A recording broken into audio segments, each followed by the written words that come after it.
Jeff Chandler epitomized the ideal leading man in Hollywood during the 1950s. With his tall stature, resonant voice, and silver hair, he made a significant impact on the film industry, notably portraying Cochise on 3 occasions and receiving an Academy Award nomination for his performances. However, in 1999, revelations from his most famous co-star in her autobiography suggested that Chandler had a secret life, claiming to have discovered him in women's clothing. This assertion prompted his friends to defend his masculinity, yet the implications lingered, leading many to question what else may have been concealed about Chandler. His real name was Ira Grossel, born on December 15, 1918 in Brooklyn. Chandler's early life was marred by tragedy. His father abandoned the family when he was a young boy, leaving his mother Anna to raise him alone during the Great Depression. They faced significant financial hardships, with Anna working tirelessly to provide for them, instilling in Jeff a quiet anger and a desire to prove himself. In his neighborhood, Jeff was not alone in his ambitions. He attended Erasmus Hall High School alongside Susan Hayward, having known her since elementary school. At around 11 years old, he found himself captivated by her fiery red hair and spirited demeanor. During a school play, he experienced a moment of infatuation when he caught her gaze while performing. Neither of them could have predicted that their names would eventually shine on the silver screen. After graduating, Jeff did not immediately pursue Hollywood. Instead, he took a job as a cashier at a restaurant owned by his estranged father, a situation that was both uncomfortable and painful. Nevertheless, it was a source of income, and in 1930s Brooklyn, any job was preferable to none.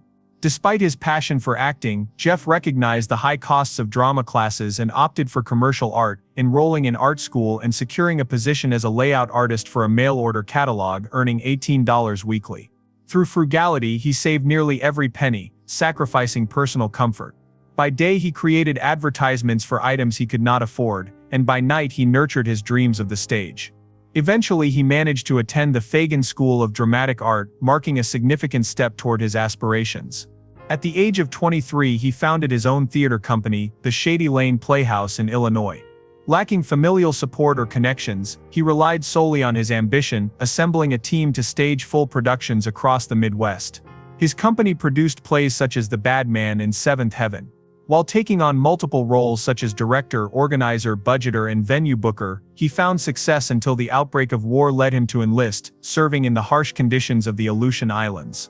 The extreme cold and relentless winds tested his resilience, but he adapted and rose to the rank of lieutenant, developing mental fortitude that would benefit him throughout his life. Upon returning in late 1945 with $3,000 in savings, he moved to Los Angeles to pursue his dreams, yet Hollywood proved unwelcoming. A car accident on the way to a screen test resulted in a scar on his forehead that made casting directors hesitant. His savings dwindled, and by May 1946 he was down to his last dollar. Just as he considered returning to New York, he found a break in radio, where his deep voice and striking appearance garnered attention.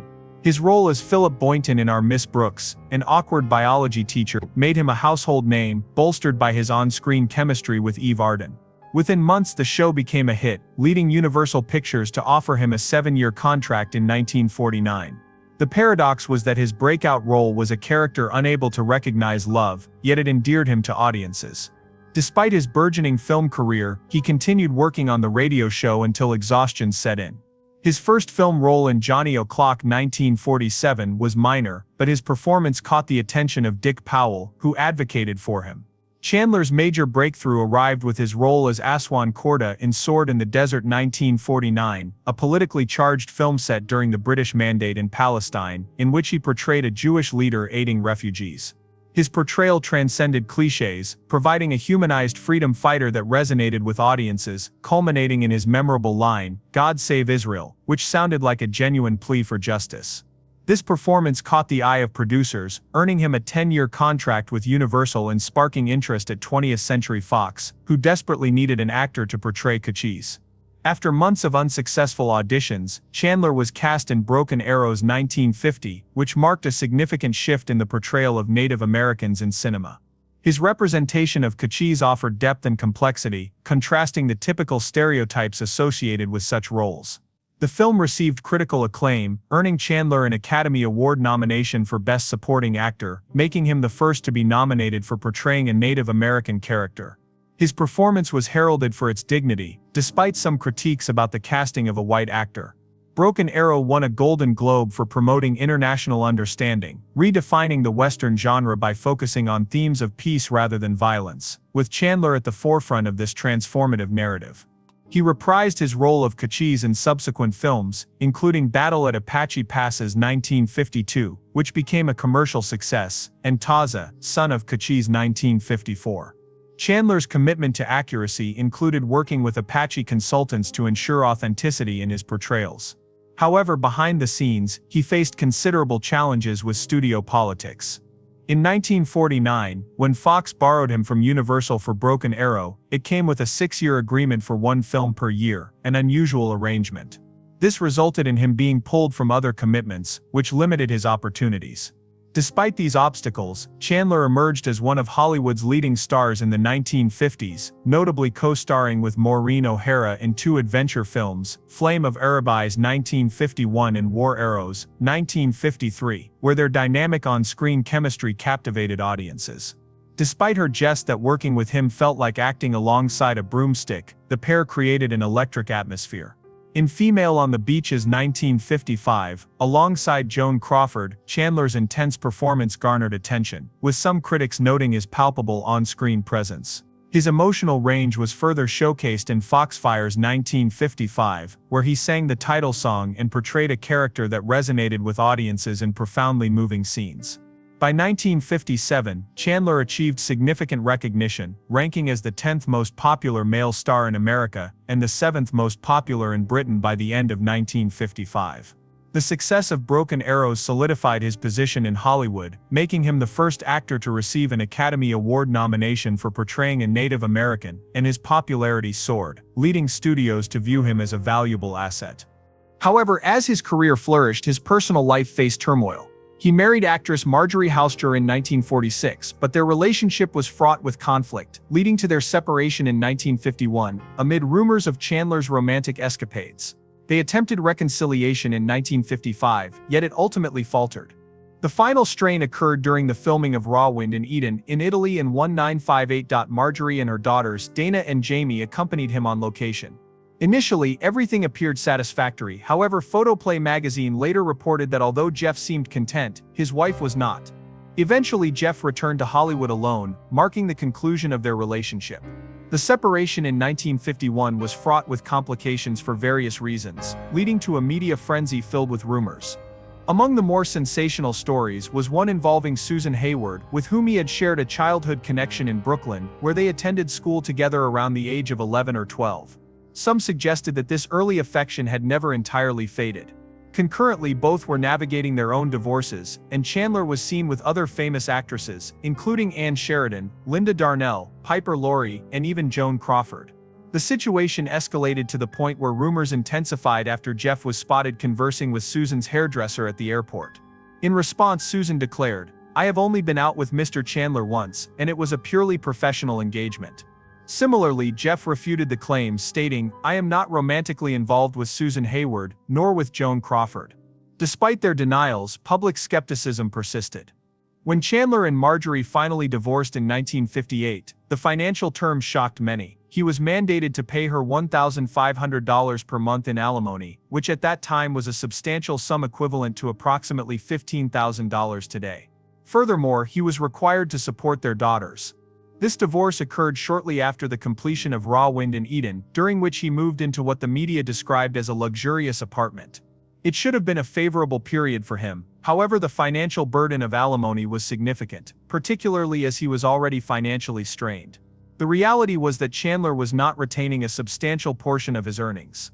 His personal manager, business manager, and agent collectively took 25% of his income, meaning that if he earned $100,000 for a film, $25,000 would be deducted before he even saw it. Additionally, during that era, top earners faced federal income tax rates of up to 75%.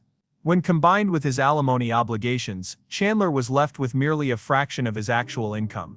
Some celebrities, such as Constance Bennett, had devised methods to mitigate these financial burdens, opting for distribution deals taxed at 25% instead, but Chandler did not pursue such strategies, adhering instead to standard contracts. Thus, despite appearing to be one of Hollywood's wealthiest individuals, the truth was starkly different. The very industry that elevated him to fame was also draining his finances. By the time he commenced filming Raw Wind in Eden in 1957, Jeff Chandler had already established himself as a Hollywood star. However, the true controversies did not stem from the script but rather from his co-star Esther Williams. Their on-screen chemistry was palpable, and off-screen it ignited one of the most scandalous affairs in Hollywood history. At that time, Chandler was still wed to actress Marjorie Hochul, although their relationship had been tumultuous since 1951, with Williams becoming the catalyst for Marjorie's decision to file for divorce that same year. Their passionate affair unfolded under the Italian sun during the film's production, with Williams, a renowned swimming icon, captivated by Chandler's tall stature and commanding voice, describing him as a man's man. Their intense connection led Chandler to propose to her, but what transpired next altered everything. In her 1999 autobiography, The $1 Million Mermaid, Williams revealed that Chandler harbored a secret. He confided that he found joy in wearing women's clothing.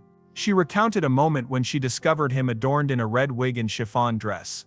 This was not a jest, he genuinely delighted in it. Williams ended the relationship that day, feeling deceived and manipulated, casting herself as a victim entangled with a man who, in her view, was not who he appeared to be. Jane Russell, Chandler's long-standing friend and co-star in Foxfire, later added a twist to the narrative. In 1960, she encountered Williams at a fundraiser in Honolulu, where Williams expressed her regrets about her time with Chandler and her need for space to reflect. However, she made no mention of cross-dressing, which Russell found peculiar, especially when Williams later claimed it had been common knowledge. Russell did not accept this assertion, insisting he was definitely all man, following the release of Williams' book. Chandler's story met a tragic fate, not through scandal, but rather through a baseball game. In 1961, Jeff Chandler had just extricated himself from a long-standing contract with Universal when he secured the most significant role of his career. He signed a lucrative new agreement with Warner Brothers, with his first project being Merrill's Marauders, a war epic set during World War II, in which he portrayed Brigadier General Frank D. Merrill, the real-life leader of a specialized unit that traversed 750 miles through treacherous jungle terrain in Burma. The soldiers engaged in 32 battles and faced extreme physical challenges. Chandler was not merely portraying a war hero, he embodied one. The film was shot in full Technicolor and CinemaScope, with scenes filmed deep in the jungles of the Philippines. The oppressive heat, relentless insects, and extended hours of shooting created an atmosphere reminiscent of the actual conflict. However, an unforeseen incident occurred. On April 15, 1961, during a filming break, Chandler participated in a baseball game with U.S. Army Special Forces troops who were serving as extras. At 42 years old, with existing back issues, he sustained an injury while attempting to catch a throw at first base. Initially, it did not seem serious. Everyone assumed it was merely a pulled muscle. He received an injection, persevered through the discomfort, and continued filming, as there were still 6 weeks of shooting remaining, and halting production would have incurred significant costs for the studio. There was an ironic twist to this situation. The film depicted soldiers enduring perilous conditions, yet Chandler was injured not by combat, but through a casual game with actual soldiers. Those same soldiers were assisting in preserving the film's historical accuracy, and what should have been a bonding experience turned into the onset of a grave complication. Actor Peter Brown, a witness, remarked that Chandler should not have been on the field given his back condition. Nevertheless, Chandler was not inclined to withdraw. He endured the pain, which only escalated over time. By the third week, it was evident something was seriously amiss. Chandler was working through scenes during the day, while spending his nights in traction to alleviate the pain. Despite being barely able to walk, he continued to press on. He had already completed all of his close-ups and dialogue scenes. Had he chosen to leave at that point, the film could have wrapped up utilizing a body double for the wide shots. However, he remained in the Philippines, trudging through the swamps while carrying a full pack, akin to the soldiers he was portraying. Each passing day brought increased agony, yet he was determined not to disappoint anyone. Upon the conclusion of filming, he returned to Los Angeles for surgery. On May 13, 1961, he was admitted to Culver City Memorial Hospital for what was supposed to be a routine procedure to remove a herniated disc. Despite being 42 years old and having recently signed a lucrative contract with Warner Brothers, complications arose during the surgery. While operating on his spine, surgeons inadvertently severed a major artery, leading to rapid and uncontrollable blood loss. What should have been a straightforward surgery spiraled into a medical calamity. The affected artery was in close proximity to his aorta, one of the body's most significant and perilous blood vessels. Such errors were uncommon, and the medical staff were aware of the gravity of the situation. Nevertheless, the hospital withheld substantial information from the public. Chandler's surgeon, Dr. Marvin Corbin, merely informed reporters that the star was steadily regaining strength, which was misleading. In reality, Chandler was experiencing internal bleeding and the medical team was unable to halt it. 4 days later, on May 17, he underwent a second emergency surgery that extended for 7.5 hours. During this procedure, 55 pints of blood were transfused into his body, exceeding 5 times the normal amount an adult male possesses, which typically ranges from 10 to 12 pints. Chandler had already lost significant blood, prompting medical staff to strive to replenish it more rapidly than he could lose it. Such levels of transfusion are extraordinarily rare. Each added pint introduced new risks, including the potential for infections, shock, and allergic reactions. Despite this, Chandler remained in a precarious position. 10 days elapsed and his condition had not stabilized. On May 27, he underwent a third surgery, during which an additional 20 pints of blood were administered, bringing the total to 75 pints. At this point, he had received enough blood to replace his entire system more than 6 times. However, the bleeding had yet to be sufficiently controlled. Speculation about his condition commenced, with medical personnel suggesting he may have encountered additional complications, such as gallbladder surgery or a tracheotomy, but the hospital refused to confirm any details. With each successive operation, Chandler's immune system weakened, diminishing his chances of survival. By mid-June, the cumulative damage proved to be insurmountable. On June 17, precisely 35 days after his initial admission, Jeff Chandler succumbed to blood poisoning and pneumonia, a condition medically referred to as septicemia, which is a life-threatening infection that can escalate rapidly when the body is overwhelmed. Ironically, he passed away just as Merrill's Marauders was being released in theaters. The timing added to the tragedy. One moment he was a leading man celebrated for his strength and charm, and the next he was gone. Over 1,500 individuals attended his funeral, with Tony Curtis serving as a pallbearer. The shock was palpable, but the ensuing outrage was only beginning. Hollywood did not remain silent. Actor Clint Walker, star of the popular show Cheyenne, called for accountability and organized a formal petition through the Screen Actors Guild to instigate an investigation. The hospital had concealed too many details, and the public demanded to know the truth of what transpired and why no one was held accountable. The pressure proved effective. The California State Bureau of Hospitals initiated a comprehensive investigation that uncovered a disturbing array of 27 violations. These were not minor infractions. The findings included malfunctioning equipment, inadequate patient monitoring, missing medical records, and understaffing, indicating that the safety of many patients was compromised. Although the Bureau did not officially attribute Chandler's death to the hospital's negligence, the extensive list of deficiencies painted a contrasting narrative. Medical experts asserted that the artery should never have been severed and that the surgery should have been performed safely. The incident was not merely unfortunate, it represented negligence.